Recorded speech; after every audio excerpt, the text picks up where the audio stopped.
নমস্কার বন্ধুরা, কেমন আছেন সবাই? আশা করি ভালো আছেন। আমি বর্ষা, একটা নতুন ব্লগ নিয়ে আপনাদের স্বাগত জানাই। তো আজকে আমি বেরিয়ে পড়েছি আমি মডেলের উদ্দেশ্যে। তো আজকে আমার একটা মডেলের শ্যুট আছে। আমি একদম মডেল নই। আমার পিসির বাজেট কম, বা বাজেট মডেল পায়নি আই থিঙ্ক। হ্যাঁ, মডেল পায়নি, সব মডেল ব্যস্ত। তো পিসি বললো তাহলে আমাকেই বানাতে। এই যে আমার মেকআপ আর্টিস্ট আজকে আমাকে রিসেপশন লুক দেবে। তো ফার্স্ট অফ অল আমার কোনো এক্সপিরিয়েন্স আছে দুটোর। তো ওটা স্টুডেন্ট ওয়ার্কের এক্সপিরিয়েন্স। যাই হোক, আমি এটা লেন্সটা প্রথমবার পরেছি। কি বলছিলাম, স্টুডেন্ট ওয়ার্কের এক্সপিরিয়েন্স, কিন্তু আমার মানে ঠিকঠাক আমাকে লাগে না মডেল সাজলে। এখানে বিরিয়ানি খাচ্ছিলো, বলেছিল পিসি কী খাবি বল। আমি বলেছিলাম বিরিয়ানি বা তোমার চাউমিন। আমি বলছি ঠিক আছে, বিরিয়ানি তুমি আমাকে কিনে দেবে, খাইয়ে দেবে। এখানে মডেলগুলো দেখো কি সুন্দর সুন্দর পাতলা পাতলা মুখ দেখতে, আর আমার মুখগুলো কাল। আসলে না, আমাকে বেশি মেকআপে ভাল লাগে না, চাপা মেকআপে ভাল লাগে না দেখতে। একদম বিচ্ছিরিতম লাগছিল মুখটা আমার। এখানে বেশি মাস্কারা লাগিয়ে দিচ্ছিলো আমাকে, মাস্কারা।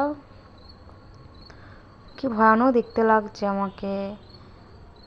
আসলে পিসির শরীরটা খুব খারাপ জানো, মানে জ্বর, এত জ্বর, প্যারাসিটামল খেয়ে পর তারপর জ্বর ঠিক হয়েছে। খুব চরমতর জ্বর। দেখতে পাচ্ছ শরীরটা দেখেই সারাদিন শুধু বসছে, রেস্ট করছে, আমাকে সাজিয়েছে। পাশের মডেলটা কি সুন্দর লাগছে, আর আমাকে মানে 10টা বছরের, মানে 10 বছরের একটা ছেলের মা লাগছে। মানে এক ফোঁটা ভালো লাগেনি। তো পিসি মানে গুটাচ্ছে জিনিসগুলো, মানে এতটাই মানে খারাপ শরীর পিসির, বলার কিছু নেই।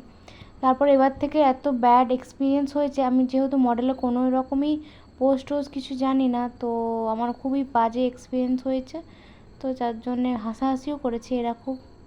এই যে বলেছিল পিসিকে যে মডেল নিয়ে নিতে, যেহেতু আমি কোনো পোস্ট টোস্ট জানি না। আসলে আমি ঘাবড়ে গিয়েছিলাম কী পোজ দেবো। ওটা যেরকম সেই বেঁকিয়ে বেঁকিয়ে, হাত বেঁকিয়ে বেঁকিয়ে পোজ দেয়, ওটা আমার দ্বারা হয় না বাবা। মডেলরা কী করে পারে, জাস্ট এক্সপিরিয়েন্স যাদের থাকে তাদেরই হয়। ওই এক্সপ্রেশনটা আমার আসে না ঠিকঠাক। আমি মানে আসে না জাস্ট। কী জানি কেন কীরকম লাগছে দেখতে, সত্যি বাজে লাগছে। বাজে তখন চরমতম বাজে লাগছে, বুঝতে পারছি এই মুখ থেকে জীবন। তো ভিডিওটা ভালো লাগলে লাইক, কমেন্ট, শেয়ার, সাবস্ক্রাইব।